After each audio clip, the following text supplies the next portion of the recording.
Okay, so I'm going to be playing a little bit of Raid while we talk about the hot topic in the Raid Shadow Legends community right now, and that is going to be revolving around Jay Giggs initiating this call to arms of the content creators and the player base and the YouTube community to do hashtag NoDimeDecember, which is a movement to encourage people not to spend in the month of December so that the community can send a message to Plarium in order to change the game for the better and start listening to the community more. And I've known for about the last day or two that I was obviously going to be making this video, and I was going to be laying my thoughts out in a video in terms of if I support this and what I think about it and all of that. And I have literally, to be honest with you, I've gone in both directions. I was driving around yesterday in my car running some errands, and I was kind of thinking about this. And the first thought that was in my head was like, no, I don't support this. I don't think it's a good idea because it's going to bring more negativity into the community than positivity. It's going to drive a wedge between the content creators and Plarium, and Plarium's going to be like, okay, well, we try to interact with the content creators, and this is what they do to us. They just try to cause the players to go on strike against our game. Why do we even bother interacting with them at all? We should just do our own thing and let them do their own thing because they're always going to hate us anyway. So my first thought was like, no, this is a bad thing. But then I sat here and I was kind of thinking, I was driving around for like an hour, and then I started to think, well, I mean, it is true that you're only ever going to get them to actually care about your feedback if it affects their bottom line. You're going to get a bunch of lip service, you're going to get a bunch of pandering and lying to, and they're going to act like they're listening. But in reality, in the real world, the only thing that they're ever going to care about is if it affects their bottom line. So I get the drive and I get the reasoning behind wanting to go this route, and I do think it's well-intentioned if somebody really enjoys the Raid community and wants to make the Raid game better. So I kind of genuinely see both sides of it, but let's try to figure out which is the side I would lean towards if I walk through these different points. And first, I think the obvious one would be if it's successful and if enough creators get on board. You get creators that have very large followings in the Raid Shadow Legends community. If everybody were to galvanize and get on board, could probably make a decent dent in the revenue. Plarium usually makes about 25 to 35 million a month with Raid Shadow Legends when you combine the two different platforms of apps. You've got the Google Play Store and you've got the App Store with Apple, and then you've also got the Plarium PC client. Now, I was going to do a dedicated video on this at some point and break down these numbers, but the too long didn't watch is typically these are about half and half. You're going to get about 14, 15, 16 million on the mobile side of things with Google Play and Apple, and then you'll get about another 14, 15, 16 million from the PC client. From some of the financial documentation that I've seen from Aristocrat and Plarium and all of that in their public investor documents, it's usually around there, like in the low 30s in terms of millions of revenue per month. So when you're talking about hundreds of thousands of viewers between all the different viewers that content creators share, obviously, a lot of them are in common, but you do have some people that only watch Hell Hades, or they only watch Ash, or they watch Hell Hades and Cold Brew, or they, so there is a bigger reach if you can galvanize everybody. So could there be a big enough dent to drive the revenue? Let's just call it, for easy math, 30 million a month total between everything. Would there be enough of a dent in the community if you really galvanized everybody to drop that a significant margin down to 20 or 25 million a month instead of that 30 million?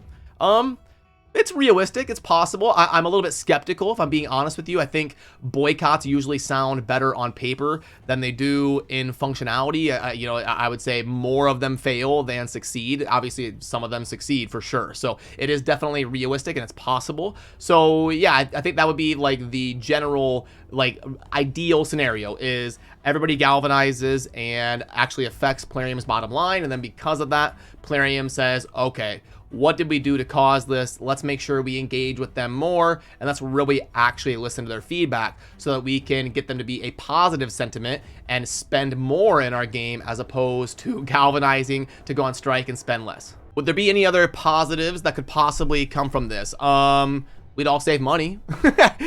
We'd all have extra money for the holidays, I guess, from not spending in Raid. But yeah, like, in all seriousness, can I think of other positives that come to mind?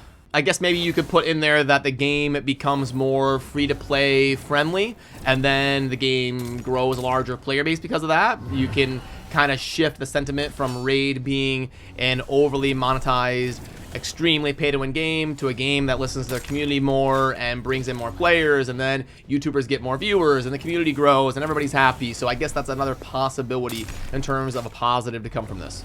Then on the flip side, what would be some negatives that could come from this? I think one of the obvious ones is if the game is making less money, they're going to be less incentivized to nurture this game and this community long term. Obviously, if Plarium's going into their meetings with Aristocrat and they see, ooh, last December this game made 40 million. This December it made 25 million. That's going to be alarm bells. They're going to be like, oh my goodness, like this game is crashing hard in the last year. We're going to have to start transitioning some resources to other projects, and we're going to have to start not supporting Raid because it's on its way out. So that is definitely a realistic negative in terms of it actually ends up having a detriment that the game makes less money because Aristocrat and the bosses and all of that will start pulling out resources and not want to continue supporting this long term. And then in kind of a similar concept to that, you've got to also think about if the game is making less money, the game is going to have less resources to invest in the game. You're going to see less marketing to drive in new players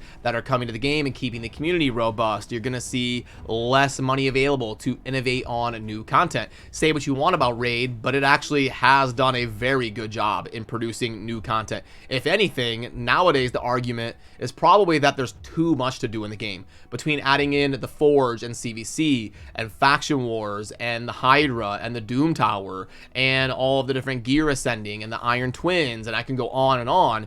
Adding all of this stuff is kind of turning Raid into an MMO, so we may be getting a decrease in the budget to develop new stuff. And I think that does lead into another point of why people are kind of wanting to start something like a NoDimeDecember. It's like, I think we're all in agreement. We need more quality of life stuff, for sure. We need more super raids, things like that. We need to be able to upgrade champions with one click. We all know the normal quality of life stuff. I don't need to bore you rehashing that for 10 minutes. Every creator has done a dedicated video on that. But we definitely do need more quality of life stuff. And I guess I could have put that in the positive category, is maybe this leads to them being like, okay, we've got to listen and we've got to at least bring some quality of life stuff instead of just things we can monetize.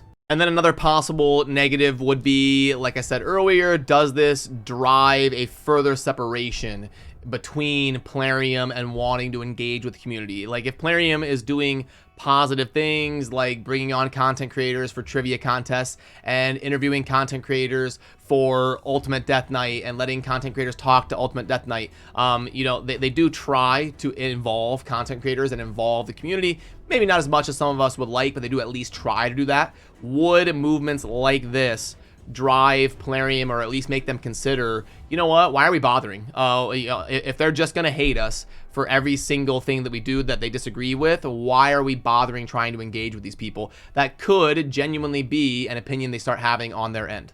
So yeah, that's a few of the thoughts that were going on in my head in terms of positive and against. And I don't like to be a fence sitter. I don't like to be milquetoast and not have an opinion. So I guess if you forced me to lean in a direction, this would be something that I would say I understand the point and I understand the good intentions, but probably not the route that I would go in terms of like inciting a mass movement to boycott the game or not spend on the game. I guess I would more take the stance of live and let live. If you want to spend on the game, go ahead. If you don't, great. I think everybody should allocate their money how they want. And if somebody doesn't feel they're getting value in terms of entertainment versus dollar spent within Raid Shadow Legends, I would say to that person, enjoy the game free to play as much as you can and just have fun with the different mechanics and do your best free to play. And then if it gets to a point where you don't enjoy the game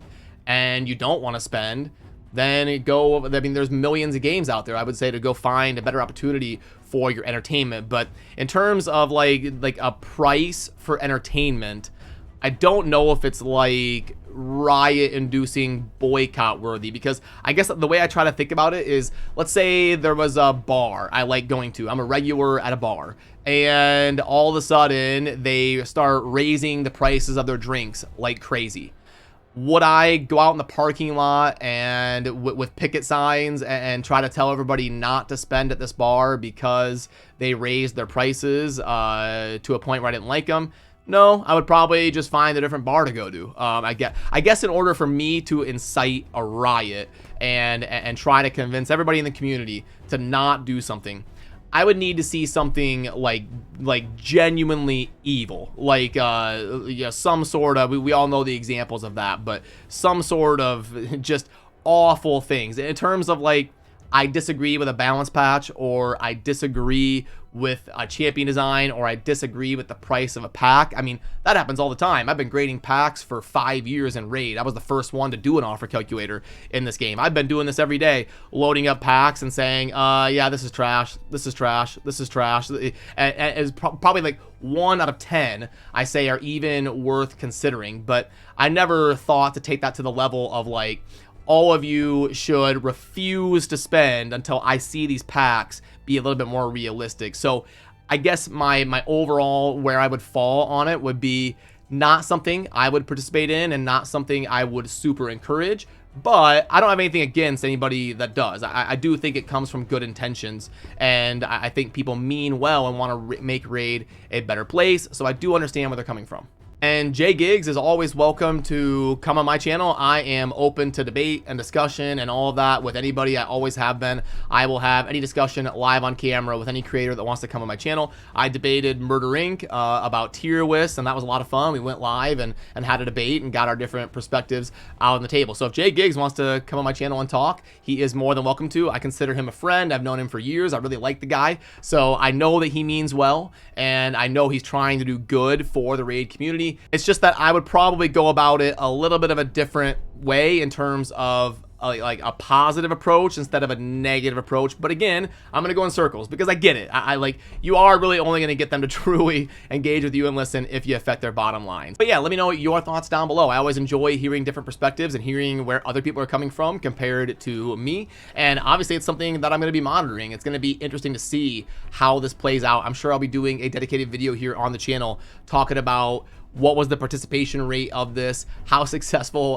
was it, did it end up affecting Plarium's bottom line? It's something that I track pretty often. I read almost every investor document. I track the revenue very consistently. I track the Google Trends. I'll be able to look in January and I'll be able to tell you if something like this had a tangible effect or not, and I'll be able to kind of give you the retrospective on that. So that is my opinion on NoDimeDecember and kind of the different thoughts that are going through my head on the multiple perspectives of it. So I appreciate all of you. Remember to subscribe on your way out if you enjoy daily Raid Shadow Legends content, and I'll see you soon in the next video. Peace.